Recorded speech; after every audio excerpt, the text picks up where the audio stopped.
performer, you have a rig that goes up and down that needs to be tied to the performance of that performer, but also to 𝘸𝘀𝘨, and then you also have stunt performers moving around with the noodles that need to be timed out correctly, both to 𝘸𝘀𝘨 and to Jenna's performance. This scene is the one that kept me up at night. This fight sequence is like another level. You have a performer, you have a rig that goes up and down that needs to be tied to the performance of that performer, but also to 𝘸𝘀𝘨, and then you also have stunt performers.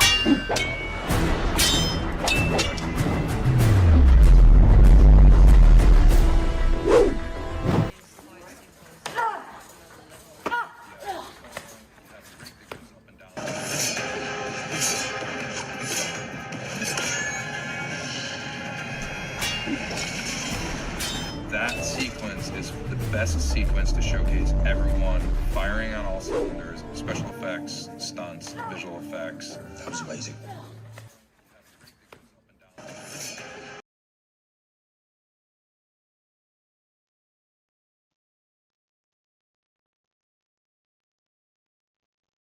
What's up, guys? Welcome to FAQ Mocap.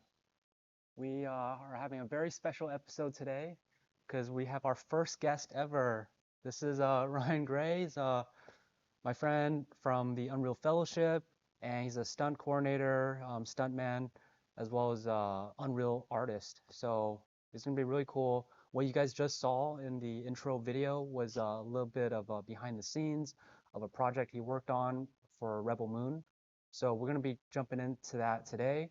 But before we get into some of the behind the scenes stuff that you just saw, just want to make a quick introduction. Ryan has worked on a long list of credits. If you search him up on IMDb, he's got so many credits, mostly like really big studio productions, like Suicide Squad, Rebel Moon, Florida Man, Mythic Quest on Apple TV, and You, and Atlas, and on and on. So he's got a lot of experience. And what's really unique about his career is that not only does he come from the stunt world, but now he also uses Unreal Engine, motion capture with XSense to propel his workflow and really kind of position himself in a very unique way that kind of sets him apart from like the traditional stuntman. So we're gonna jump right into it. Welcome, Ryan. Thank you. That was a great intro. I appreciate that. And this is still sort of new for me as well. So and we'll keep things kind of casual, and we'll see where the conversation takes us. I'm not used to talking on camera either, so yeah. So we'll figure it out together. All right. Well, yeah, welcome you guys. You guys have questions, drop them in the chat. Hopefully we can get to some of those towards the end of our interview. But definitely, leave us a comment, hit that like button. And yeah, let's get started. So Ryan, where are you from originally? Oh, I grew up in Hawaii. Oh, what? Okay. Yeah, I grew up on Maui. Yeah. Right, so did you grow up kind of like as a surfer? Like what was that? Yes. Yeah. Definitely grew up, in the 80s and 90s, in the martial art era of cinema. That was a huge influence to me growing up. All the Chuck Norris, Jean-Claude Van Damme stuff, I was definitely religiously watching all of that, as well as Commando and Rambo, all of those classic 80s things. But yeah, grew up on Maui. Okay. And spent a lot of time in the ocean there, and eventually came to California to go to college. That's how I got to California. Yeah. Okay, and where did you go for college? I went to Cal Poly, San Luis Obispo. Okay. Yeah. And then you pretty much stayed in the LA.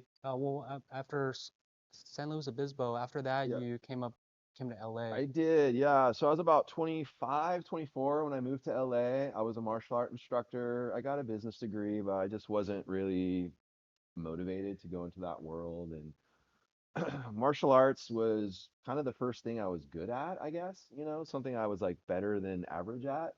And I wanted to try and make a living as a martial artist. And this is a while ago. This is like, 2004. So, nowadays there's martial art gyms everywhere, and you actually can make a good living teaching martial arts these days. A lot more popular because of UFC and everything. But back then it was not the case.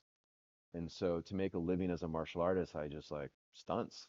I just did it. Yeah, it kind of just naturally clicked because you love movies and you were doing martial arts. So you're like, okay, this could be the thing. So can you maybe tell us how you first got started in stunts? Like what was the entry point?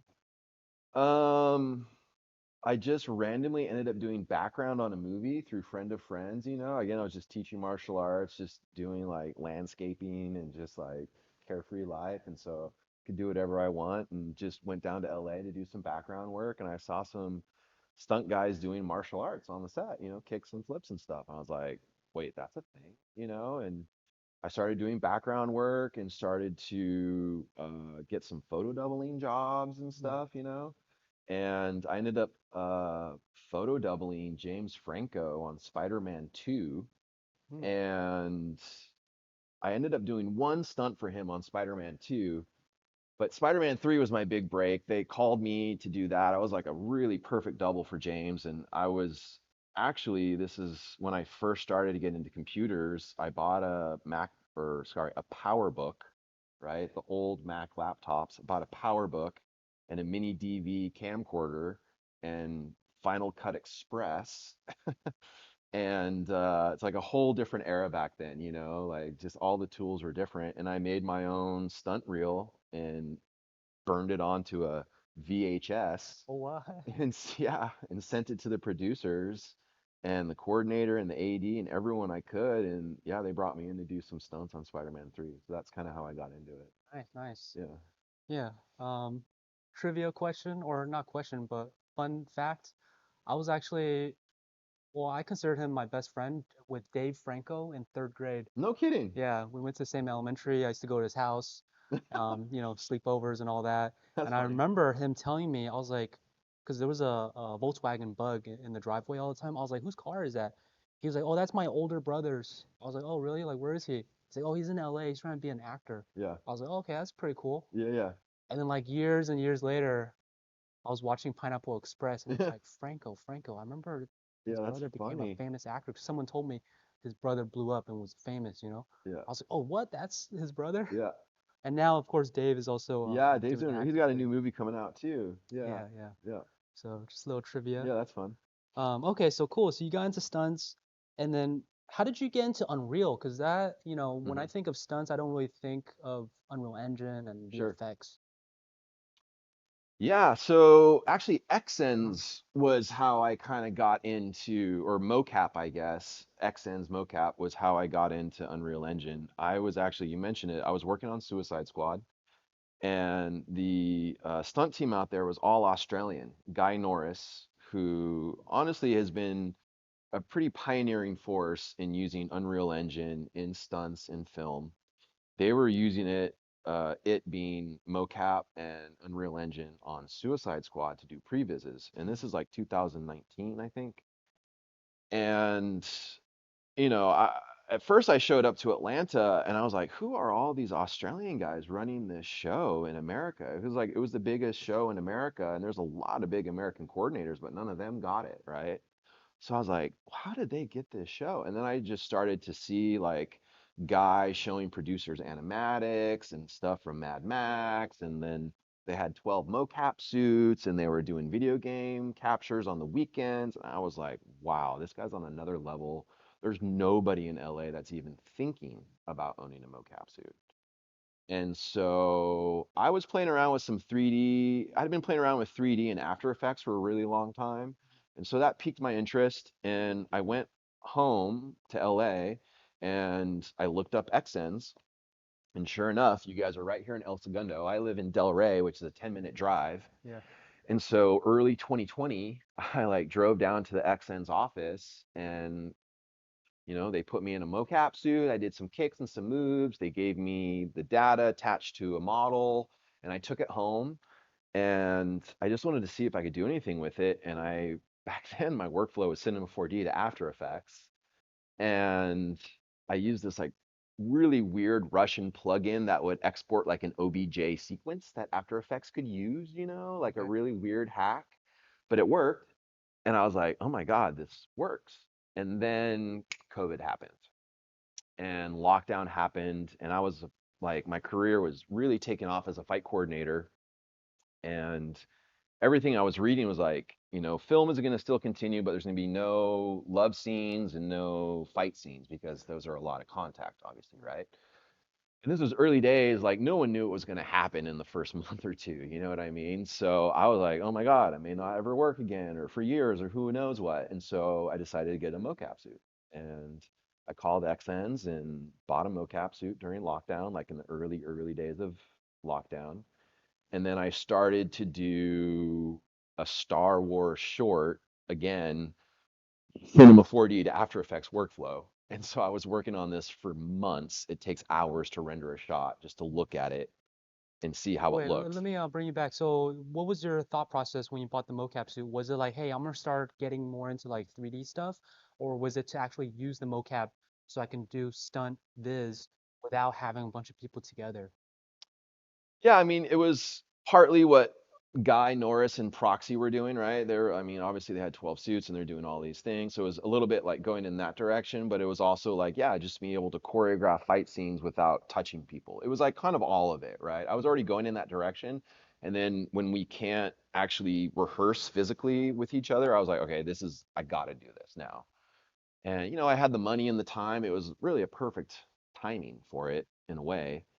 And I started this Star Wars short and I got like to like the very end, man. I literally still have like one shot left to do on it, like literally. And and then someone mentioned Unreal Engine and I just like downloaded it and started playing with it. And then I saw real-time rendering. I was like, oh, forget this. It's like I'm never doing that ever again. I'm never going back to After Effects to render 3D animation. And then that's how I got in Unreal. But you And had seen a little bit of Unreal on Suicide Squad, right? But you I just I had didn't seen really it. I know. didn't know what it was. I Okay. didn't understand what real-time rendering was. I had no concept of it yet. I didn't know. I had no idea. I had heard of it, but I just didn't know what it was. And I didn't have a need for it until I started to make my own 3D animation with my mocap suit, and it was taking me months to make a 2-minute short. Now in Unreal I could do that in like 4 days or something. You know Yeah, what I yeah, mean? Like something stupid. yeah. It's incredible. Yeah. Okay. So that's how I got into Unreal. And you know film industry was actually really busy during lockdown. I ended up going to Ireland on Dungeons and Dragons right in the middle of lockdown, and I actually took my mocap suit with me. We have these great Pelican cases and I use it as a carry-on, and at that time it was my most prized possession, and I took it with me over to Ireland. And I Were was you in sleeping in the bed with it at night? No, I wasn't quite that, but like every weekend I was cracking it open and playing with it, and I had a friend who, 𝘞𝘀𝘆𝘆𝑚, the second unit director for Gladiator and a lot of like really iconic Black Hawk Down, like some really amazing Hollywood movies. He was working on the latest Transformers and he wanted some help visualizing the sequence, and so I was in Ireland, he was in Montreal, I think. And so I just whipped out the mocap suit and created some animatics and just sent him like a little like previs when I was doing lockdown on Dungeons and Dragons. And that was kind of my first, and like fighting myself, like two Transformers, like I would fight myself kind of a thing, like do all the movements and then do the other role and marry them together. And that was kind of my first Unreal previs, was doing that while I was like in quarantine in a hotel room in Ireland with like, honestly, dude, like the space was like not even this. It was so small. Yeah, I And think you told the story when I was over at your house when we first met a while ago. But I remember you were saying like you would do like flips onto the bed in the yeah, hotel, right? yeah. Yeah. Yeah. Yeah, I mean, I would take like seat cushions and put them on the floor, and I would like, when I started to get a little more ambitious, like I would rent out their what's the word I'm looking for? Like their catering room or whatever, like Hmm. their conference room. Yeah. And yeah, on the weekends I would like do these big like 2-on-3 fight scenes, you know what I mean? All by myself, and really started to play around with that workflow while I was on the job, doubling Chris Pine. Mm. But I didn't use any Unreal or Previs on Dungeons and Dragons, but I was just out there playing with it during the breaks on the show. Yeah. So I guess having the suit with you, it allowed you to kind of get more work and really keep doing stuff while Yeah, because I was like making these vises and making shorts and sending it out to people I knew, and people were definitely really impressed. It was a really new thing, and it's a good thing that I was doing that because I went straight from Dungeons and Dragons. I left a little bit early, like 2 weeks early from D&D to go straight to Florida Man, which was in North Carolina. But at that point, I had been like 5 months away from home, and it was going to be like a full year by the time I got home. And just took my mocap suit with me everywhere I went. I really saw a future with this. And sure enough, Damon Caro, who I've known for a really long time through a martial arts school that I train at, the Inasano Academy, but never had the opportunity to work for him. He was or is the second unit director, action designer for Zack Snyder. So he did 300, Watchmen, all the Snyderverse action movies. Damon designed all of the action for it and directed it.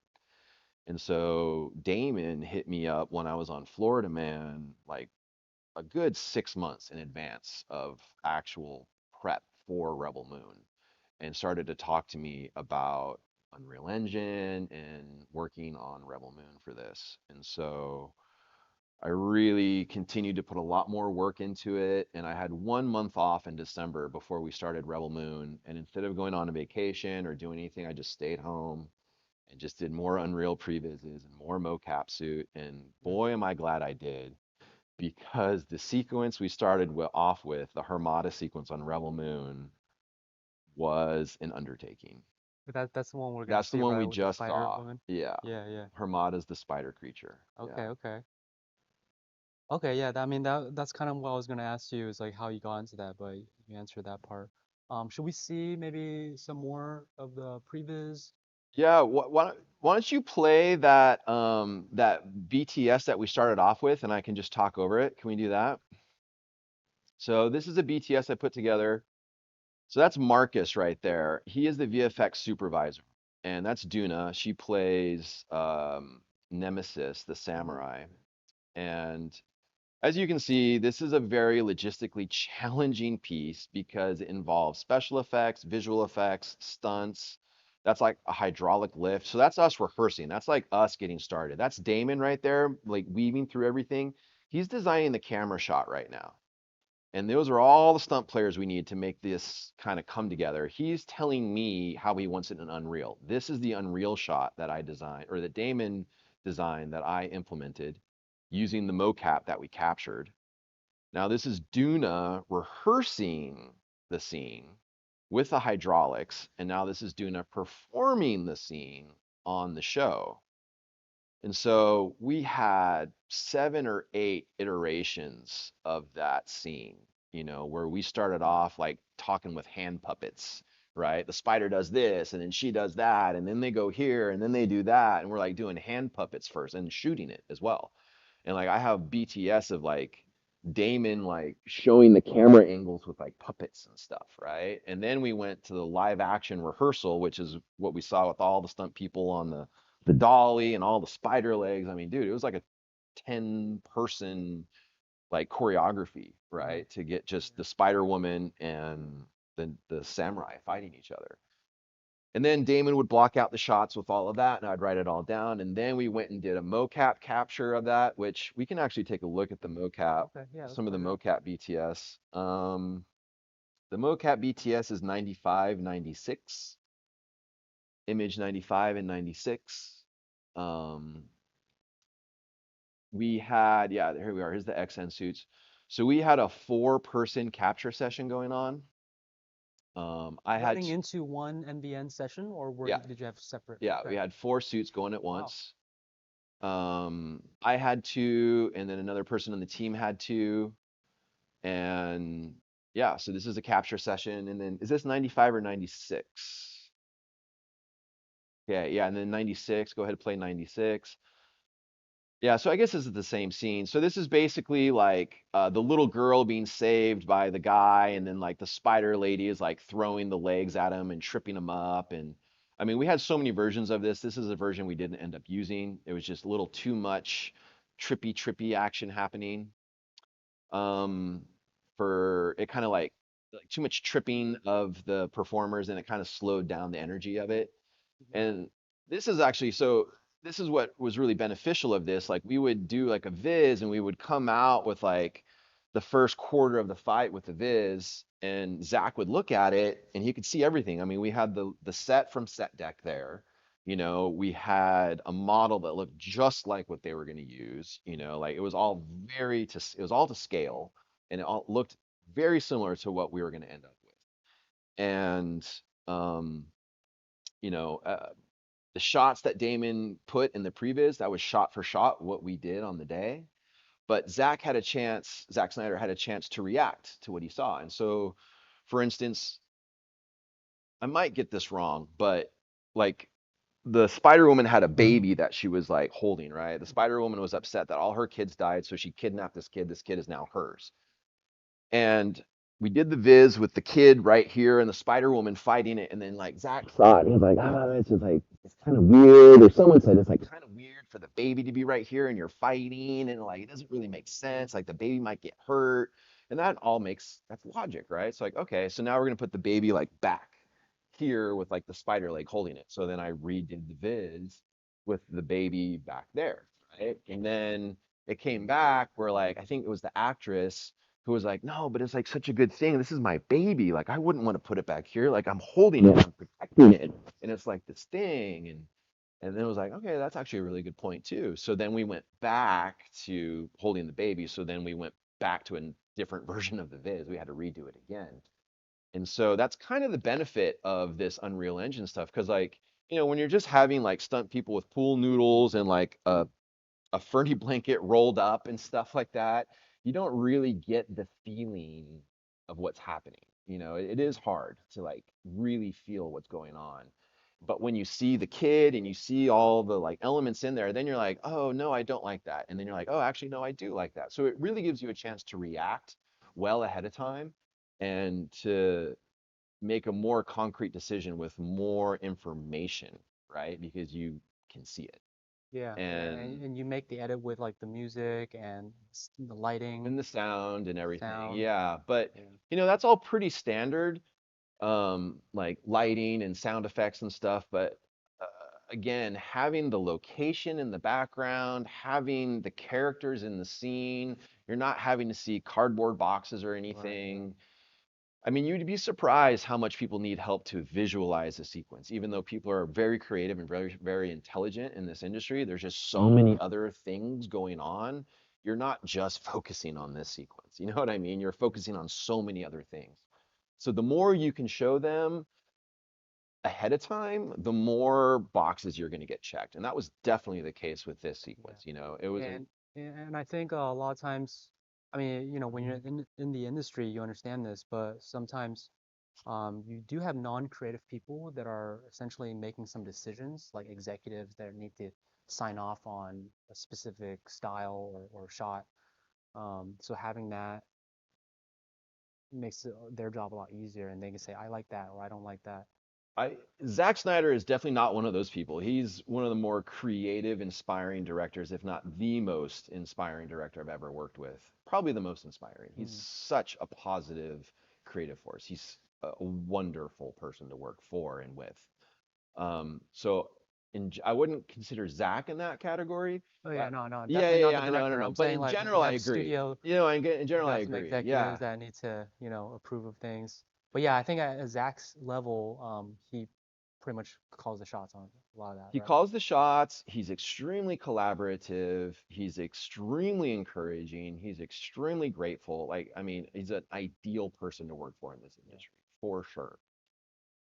But even someone as visually intelligent as Zach is, even then, you still need to see what it looks like, and then not, and then oh, Mm. actually, I liked it that way. You know, like Yeah. we need to react to things. You know, like we need to see it all play out and react, and especially with a movie that big, he's got so many things going on. You Hmm. know, and but in general, you are right. I just met with a producer last week who's building their own LED stage, and he's thinking about using Unreal Engine and Mocap and Previs to make like higher level previses to like present to investors who have no imagination, Right. but you can't show them like storyboards or whatever. You need to show them a little bit more production value to sell an idea to them. Yeah. And That so, that's one thing I've been really trying to tell a lot of my creative friends, who are directors or who are trying to raise financing. It's like now it's almost the standard, I would think. Before it was like you have a pitch deck, you have the script, you have this and that. But now it's like with Unreal, you can really make a solid pitch trailer, right? It's like a concept trailer, proof of concept. And now investors, because they've seen it in other projects, it's almost like if you don't have that, you're kind of selling yourself short by not having that visualization. And especially in this climate where, money is a little bit tight, and people want to mitigate their risk, right? So whether that's through a previs, so you save time on the actual production process, or to actually get the financing, you make the investors feel more comfortable. Like, okay, this is what I'm gonna get. Okay, like this is gonna be successful. I'll put the money in. you're absolutely right. I mean, like this year, the animated Best Picture in the Oscars was done on Blender, right? Yeah. And last year it was done on UE, right? Like 𝘞𝘀𝘀 got the Oscar for their animated, or maybe it was last year or 2 years ago, but an Unreal Engine animated short got Best Feature. I think it was last year, or Best Animated Short. And like the cost is coming down, but not in that it saves production money, but entry level people can get involved more, like myself. And Blender, Unreal Engine, AI, like, all of those tools is democratizing the ability to create higher level visuals, whatever you want to call it, whether Yeah. it's previs or not, whether it's Final Pixel or not.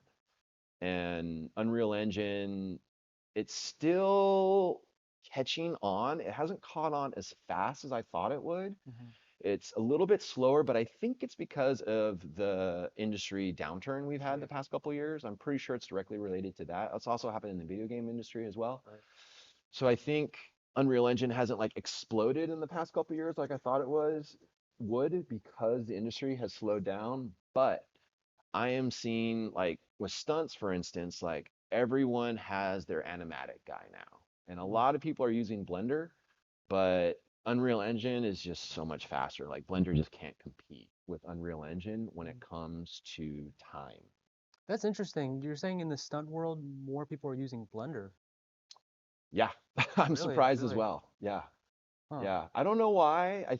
I don't use Blender, so I could only guess. I mean, I love Blender, but it's definitely not like real time in the way that Unreal is, you know? It's not real time, Yeah. which I mean, I worked on a TV show last month doing an Unreal previs, and I can't mention it, it's all NDA stuff, but I comped in some CG characters into a live shot, and I did probably 5 shots, rotoscoping, mocapped them, like exported them out of Unreal with Alpha Channel, put them in After Effects, rotoed it, everything. I did that viz in like 2 days, and I lighted it well, like it was well lit, and 2 days, and I was just like, I mean, it's so fast that like literally the time it takes me to upload a file from my PC to Dropbox and from my Dropbox to my Mac to put it on my timeline is longer than it is for me to export a shot out of Unreal, and like my animation workflow, like when I'm compositing shots in Unreal, or with live action in Unreal, like I'll just eyeball it and I'll just like look at the live action shot and then just kind of do my character here and then I'll comp them together and then I'll just kind of like redo it, put it together, redo it, put it together. It'll take me like 10 minutes to do like 2 or 3 iterations. Close enough, moving on. Yeah. So I think we're going to start seeing a lot more of it as I think the industry is starting to ramp up now. I think the downturn has definitely hit the bottom and it's starting to come back up. We have tax incentives that are on the state legislature in California to increase the cap to 700 million, to increase the tax incentive rate to 35%, making California much more competitive globally.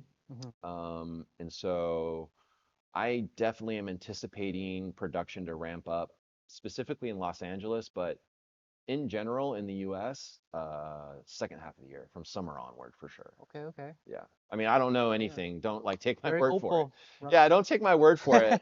But like there No. definitely is a lot more shows in LA than Yeah. there have been the past 2 years, and it is definitely moving in the right direction. Okay, no, I mean that's great to hear. Especially coming from you who's on the inside, giving that kind of feedback. I did want to kind of bring it back to, how you were saying you're seeing more and more people within the stunt industry utilizing um, like Blender or Unreal. But is that still kind of like the minority of people are using that, or is it kind of like the norm or the standard?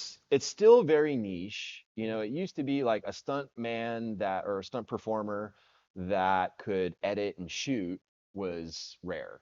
Hmm. And now that's like everyone does that, right? I mean, especially in the social media area, everyone is like social media era. Everyone is editing and shooting, right? So that's a very common skill. I, I'm sure people are going to start picking up more 3D skills in stunts, because previs is a very big part of stunts. It's a Mhm. big, big part of it. Like performing on the day is one thing, but like, I have like 4 days of rehearsal. Like after this, I'm going to rehearse, and I got 3 more days of rehearsal for one day of shooting on a TV show, Mhm. and the bigger the things get, the longer the rehearsal becomes, and the bigger the scale, the more important or the more useful UE becomes, right? When you start putting vehicles in the sequence, you throw a robot in the sequence, a superhero flies, or someone breaks through a wall. If you can tell that story the same way the VFX would, more or less, obviously the quality is not going to be the same, but you can use the same shot, the same ideas, they can see it. It saves so much guesswork. Like this Unreal Viz I did for Rebel Moon for the 𝘠𝘓𝘍 sequence, like it was literally shot for shot the way we shot it, like went on the day. Damon Caro, I mean, man, his cameras are so precise. I'm not exaggerating when I say it's millimeter changes. He's like, okay, left, or like he's like, pan left, okay, dolly right, okay, down, up, right. I mean, it's just like minutia Mhm. that he's looking for, but there is a method to it. You know what I mean? And that got passed on all the way to the final day of shooting, to the Mhm. frame size, to the actual edit. It's shot for shot. And So, so on sequences like that, it just saves you so much time when you're shooting because there is zero guesswork. You know exactly what you're going to do, and you just do that. yeah, yeah. No, that's incredible. So, what has been the feedback that you get from your stunt friends when they see you doing this stuff with Unreal? Are a lot of them like, "Oh, I need to get into it right away"? Like, what's holding some of them back, and what's getting some people involved in it? Um, my stunt friends definitely give me some props on the Unreal Engine stuff. It is still a rare skill in stunts, um, to have two mocap suits, to go to the Epic Animation Fellowship, to like kind of have all this working experience with it as well. It's still pretty rare in stunts to have that skill. And it is a very different skill set than being a stuntman. They're polar opposite, to be honest. But for me, it fit in really well because for me to get into stunts, I had to leverage technology because I lived in San Luis Obispo, right? I didn't have any connections in LA. I was like burning DVDs and mailing VHS tapes and teaching myself editing back in 2004 when nobody was doing it. And so I was leveraging technology to get into stunts at the very beginning. I was working at an Apple store, I was getting discount on Apple products. I Mm. was like learning about all the different things within the Apple. Like Apple was kind of the cutting edge back then, right? Now they're just trying to sell iPhones. They don't care about creative professionals anymore. But back then, that Like Final was the Cut, market. Huh? Final Cut. Yeah, Final Cut was like I was on Final Cut game 7. changing. Yeah, I Yeah, let go of Final Cut so long ago because they abandoned it basically. It's yeah, like for Final IMDb. Cut X. Exactly. So I have been using technology for a really long time to kind of break into stunts. And so I've been doing previs for a really long time in stunts as well. That was also kind of what helped me advance my career, was doing previs, just like video editing previs. for fight scenes, like Mhm. Lethal Weapon, a TV show that was here in town for like 3 years. I was a fight coordinator on that and just like churning out previses week after week after week after week. So would you say the stunt coordinator is the one doing the previs, or is it so it could be two different So the scenes, stunt right? coordinator would be the department head, right? And stunt coordinators are in charge of supervising fights, or sorry, in charge of supervising stunts and making sure everything is safe. But they also wear like an upper management hat where they're doing budgets, they're doing emails, they're going production meetings. Like a stunt coordinator is very busy. And a lot of that time is not going towards actual stunts, but to actual like production, Mhm. right? So their hands are very full. And so a stunt coordinator will often bring in an assistant coordinator or a fight coordinator to help them shoot, edit, choreograph, hire, whatever. It varies from team to team for sure, but stunt coordinators delegate previs to someone else almost always. They just do not have the time Gotcha. because previs ends up being a round the clock job. It ends up being like, okay, we shoot it today, they want it tomorrow at 10 a.m. So work all night through the night to get it done by 10 a.m. tomorrow morning, Mhm. kind of thing. I gotcha. Um, like when we talk about like the animation stuff, right? You can use a mocap suit, but you can also bring in animations from like 𝘞𝘩𝘐𝑚𝑩, for example. Hmm. So for you, like, where do you see that value? Like, why not use 𝘞𝘀𝑚𝑩 animations, or even like, I guess hand key animation is just too time consuming. But where does the benefit of having that mocap suit come in? Yeah, I mean, I think everyone that's tried to do an animated short realizes you need a very specific action, right? For background movement, sure, walking cycles and talking cycles work fine, but like I need my character to pick up this water bottle and to unscrew the cap and to drink it, you know what I mean? And then to put it down here and to look to you. There's so many like beats in that very simple thing that you just can't download off the internet, and in fact, so I went and also the comparison of quality just is not the same, just isn't. I was talking with a YouTuber that I know, and he like paid someone to give him some animations, and it is just awful. I mean, to get high quality animation is very expensive. And then on top of that, if you want anything changed, more money, right? Whereas this previs I did last month for this TV show, uh, I was comping in this live action, or I was comping in a CG character into this live action shot, and to be honest, I was using at first some downloaded animations that came with the model I was using. And you just look at it and you're just like, yeah, it looks like a video game. You know what I mean? It looks like a video because it's video game animation. It looked like the attacks are like oh, excuse me, but the attacks are just like really like really like small, and like it looks like a video game attack, right? And you're like, It's like punch, punch, punch, punch. yeah, exactly, exactly. And so then I was like, no, no, no, no, no, no. So then I just threw on the XN suit, and I swear, dude, I did a BTS of it. Maybe we can Yeah. circle back to it eventually, but um, you know, there was like 5 shots that I needed to do, some action, some this, some that, or whatever. 20 minutes, if that, of me in the mocap suit, because once you know what you want, you only do it a few times before you need to actually look at it and see how it runs in the environment or Yeah, whatever. yeah. Sorry, did I just shake myself off camera here? Um, He's doing stunts right now, guys. yeah. Planned for the very end. So, uh, So, I mean, there's just really no comparison to having your own performance with all the nuances. And then also on top of that, just like, just these little tiny things that you do that are just like kind of like, just this like common body language stuff, that is just so hard to animate, like body language. Yeah. How do you sell intensity? How do you sell anger? How do you sell timidity animating? That's masterclass in animation. Whereas in mocap, it's even like a mid-level or low-level actor can portray that with body language very easily. Mm-hmm. And Absolutely. so again, the mocap as part of my workflow is like 30 minutes. It takes longer to reprocess and export and download than it does for me to actually capture it when I know what I want. Yeah, absolutely. And then you pop it in, and all of a sudden your CG character is like full of life and moving like a real like thing. And you're like, okay, wow. Now the CG element, maybe like the bad composite or maybe like the imperfect lighting is like no longer glaring because you have this really realistic movement. And the movement is what the eye is really attracted to, right? So if there's like crappy video game animation, like the eye just sees that right away, that's not real, right? And then it sees everything else that's wrong with your CG element.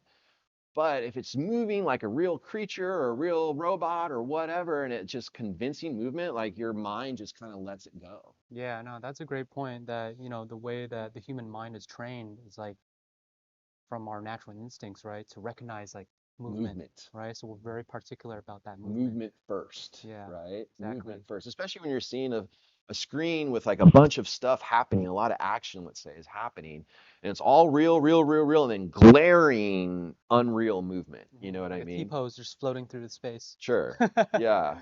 Or just like attacks like this, you know what I Yeah. mean? Versus like, and those little pauses, that little nuance that you want to get in animation, again, it's a master class in animation. Yeah, I've heard a story where somebody was saying that on a big movie that they saw the previs and it was literally like the characters kind of in T-pose still. But I think that was probably like the early part where they were just like, okay, we just want to see what this looks like Yeah, they when do that a the lot in characters move. previs, yeah. But then later they put on the mocap animation to really have that scene form and you can really see all the details. Yeah, a lot of times they'll just like when they're running, they'll just have them like this and just move them Movement, across, just yeah, transpose them or transform them, sorry, yeah, across the scene. yeah, just like an early reference shot, just to kind of see what. But when you have mocap, it doesn't Yeah, cost you anything, and again, directors, even the most creative directors, their plates are so full. They're having so many people come up to them at all times of the day asking their opinion on what they're doing, whether it's do you like the hair? Do you like the wardrobe? Do you like the color? Do you like this? Do you like their mind is spinning so much. The less you can take off of their imagination and the more you can show them, it is always going to benefit you, dude. Like the more reaction you can get out of them ahead of time, the better. The better.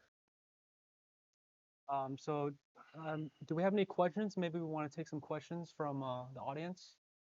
No? No No? questions. Yeah, not Questions? compelling. Okay, well, you guys can leave comments on the video. I'm sure we'll post this video afterwards, and we can hopefully tackle some of that. Let's But take a look at one of these. Let's take a look here. Here, let's look at scene 134, Jimmy versus 𝘠𝘭𝘠. This is the first Unreal Viz that I did. It was a test. None of this was used, but this was like day 2 of Rebel Moon.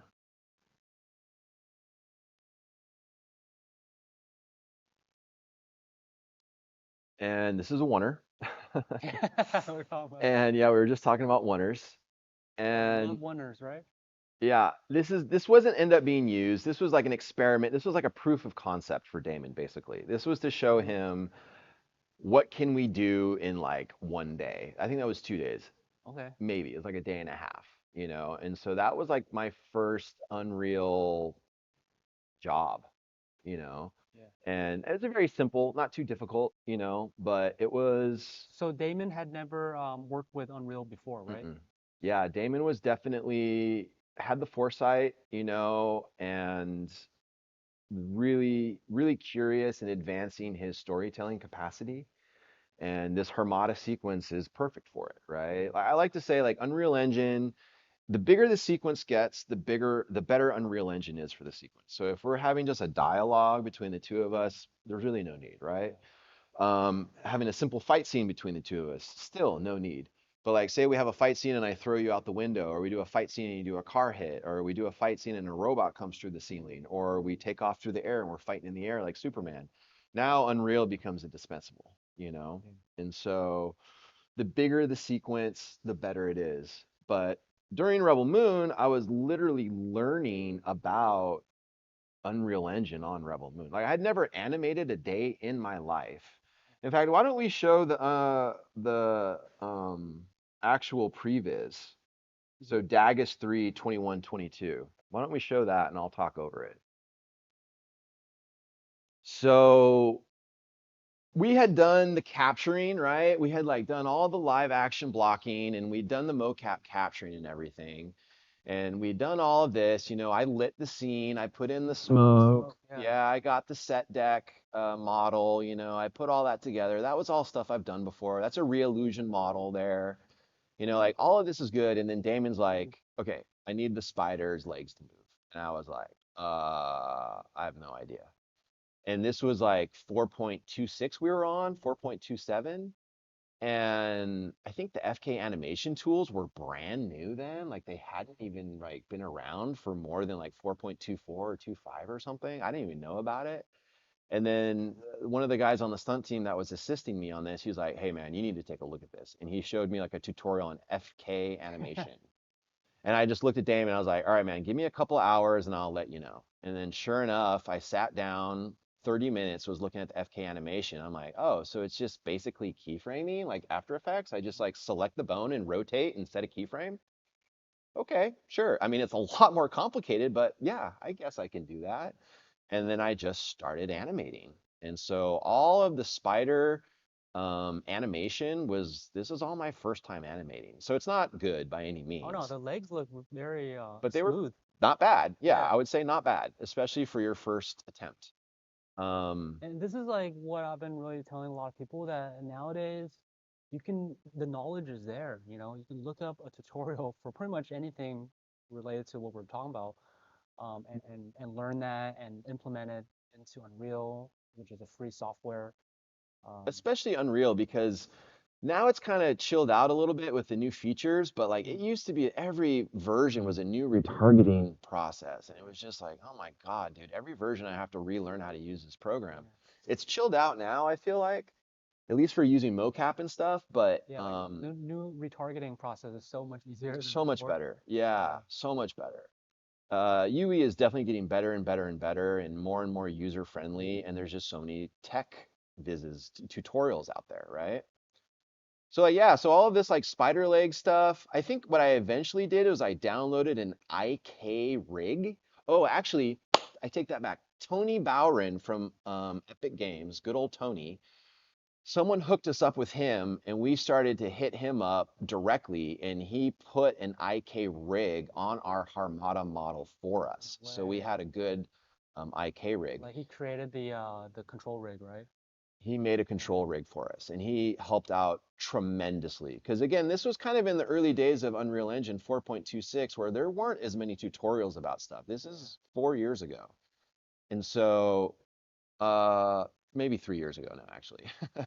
And so he was a tremendous service. Epic Games is such a fantastic company as far as reaching out and support and community support. This is live action stuff that we had to put in because by this time we were getting more notes and we're already doing 3 other sequences at the same time. We just don't have the time to bust out the mocap suits, recapture everything, redo it, reanimate it. We just didn't have the time anymore. So we just did this in like half a day. You know what I mean? Like this was like a no-brainer. Um, and The scene turned out really good, and it's basically what you're saying is shot for shot, pretty much. it is shot for shot, dude. Yeah, like I don't have the actual VFX viz, but like the VFX department, I have it, but I didn't upload it to you guys. The VFX department just wrote all over this. They're just like proxy this, pool noodle that, hydraulic lift this, wire gag that, because every one of these shots either involves a wire gag or a real stunt double for the kid being held up on a seat. Like, actually, I can probably pull that up. Like the logistics of making this scene happen were unbelievable. Image 1565. And the spider looks so sick. Like And on the show, right? Yeah. Marcus, the VFX suit, did a really good job of comping everything together. That poor guy, man. I feel so sorry for him. I mean, maybe that's not the right thing to say, but he had so much work to do. Every single shot in this movie is a VFX shot. Every single shot is a VFX shot. And this sequence alone, I mean, he said it himself in the beginning of the BTS that we started off with. This shot or this sequence kept him up at night. Wow. Image 1565. spider? Well, there was just so much. It's like, so yeah, so like this shot, right? So that's 𝘞𝘩𝘚, that's the Nemesis double, and that's Bethany Curry, that's her 𝘠𝘠 double. And I think that is a photo double for the kid, not the actual stunt double. The stunt double we used was Jade Kwan, love Jade. Um, and so like, yeah, so like this is the setup we had for here, but every setup, it's like, are we going to use a hydraulic lift or are we going to use a wires? Are we going to use the stunt Armada or are we going to use the real Armada? Are we going to use the stunt Nemesis or real Nemesis? Are we going to use the real kid, the stunt double or the photo double? How many stunt people do we need to do the pool noodle arms? Like, what do we need for every single one of these shots? And like the list was written like this for every one of these shots of all the requirements, either VFX, special effects, stunts, whatever. And so by the time we got to actually shooting it, you know, I had gone through 7 or 8 iterations of this viz, right? From hand puppets to live action to mocap to stunt rehearsals on the location. So I had seen the whole thing inside out, backwards and forwards for months at this point. So when we came to shoot it, Zach had me call action, which is, yeah, right here. So here's a shot. This is actually me calling action on set for this one particular shot. And I mean, I was calling action on all of the shots because the performers liked my count. My cadence was very particular and they had gotten used to it. So they liked the way that I did it because the riggers that are doing the wire moves in the back, the performers, like everyone has to be on the same page, right? And like we're going shot after shot after shot. So it was a really fast pace. This is your scene basically. No, I would not say that. I would definitely call this Damon's scene. You know, this is Damon's mastermind. You know, I helped out with the choreography quite a bit, you know, but like all the camera is Damon. And the composition of it, the pacing, the timing, it's all Damon. And so I coordinated it for sure. Because by that time, Damon had left the show. He had other things that he was engaged with. Yeah. So by that time, Damon had left. By the time we were shooting, Damon had left the show. And so I kind of carried it through. And said, okay, make sure. I was just the fight coordinator. There was another stunt coordinator there, but I was the fight coordinator that carried that one across the finish line. And it was a really big opportunity. Damon and Zach, you know, obviously they had some conversation and saying like, yeah, Ryan can do it, you know, and they gave me a really big vote of confidence. That for sure is like my pinnacle achievement in stunts. Calling action for Zack Snyder on a sequence like that for sure is my proudest moment. Zach has been like one of the more influential directors in my career. Like 300 is one of my favorite. The Watchmen is one of my favorites, you know, as far as action directing, what he and Damon have done. Like the Batman fight that they did in Justice League or Batman versus Superman, like their Batman fight in the warehouse, I still think is the best Batman fight ever done. So yeah, just being in the mix with them is a huge honor, but then having them like let me call action and like coordinate that sequence was, yeah, like a crowning achievement for me. No, and it is just the way you were talking about it, how complex the shoot was and all the different elements. Let's see if there's one more cool thing to show you before we have to head out. What did you show 1560? You did, right? How about 1256? Yeah, 1256. This is actual stunt. This is 𝘞𝘩𝘚 getting ratcheted into the wall. And so this is actually something that we did with an XN suit first. So we did it with an XN suit into a pad, and we put that in the viz, and then we just had to match it up on set. And so, yeah, here we have like a green suit Armada, you know? So like every shot was different with this, you know? And Mel just gets whacked in there in a short little camera move, but it was shot for shot what we did in the viz again. And we did the wire gag with the mocap suit, and I mean, it was just basically plug and play when we went to go shoot it. It was all the same stuff we've already done. So that's really the power of Unreal Engine and also mocap and also XNs, you know, is I've had my XN suits, they've gone with me all over the world. There's like holes in the knees where the suits are from doing stunts and stuff. I've done tons of wrecks, both myself and other people in the suits. And like every time like I bust out the suit after like months of being in the closet, I'm like, how's this gonna go? You know, I just turn it on and do do do do, and it just goes. And I'm I just love like, that sound. wow, like these things are honestly amazing, you Yeah. know. No, I'm really glad to hear that. And And the output of quality of data is so consistent. Yeah, yeah, no, I mean, I love using it, and I'm not just saying that because I work for them, because I was already doing animation and yeah, I Unreal remember. before Yeah, I all remember. this. So yeah, Ryan, thanks so much for coming out today. I know you have a really busy schedule and speaking with us and sharing your amazing project. You guys should check out Rebel Moon. There's actually it's a two-part film, right? Um, yeah, it's on Netflix. And where can people find you? Do you have social media? Yeah, I have social media. I'm on LinkedIn, Ryan Gray. I don't really use it much. It's very new for a stuntman. I'm trying to use it more, but I'm also on Instagram, Ryan the Gray. Gray is my last name, and I have a bunch of Unreal Mocap previses on my Instagram account. And I mean, I'm going to be doing this the rest of my life. You know, I Yeah. love storytelling. I love movement. I love kinetic storytelling. That's why I'm a stuntman. And XNs and Unreal Engine just gives me so many possibilities. And hopefully one day I could even be a director, you know, and like actually direct my own ideas, which Yeah. is what I'm working on. And Yeah, that's I like think you're doing that a whole already. nother I mean, thing. even the thing you did in the fellowship, right? I think, is definitely there. And I think using Unreal and XSense, it allows for us to create and direct and tell stories.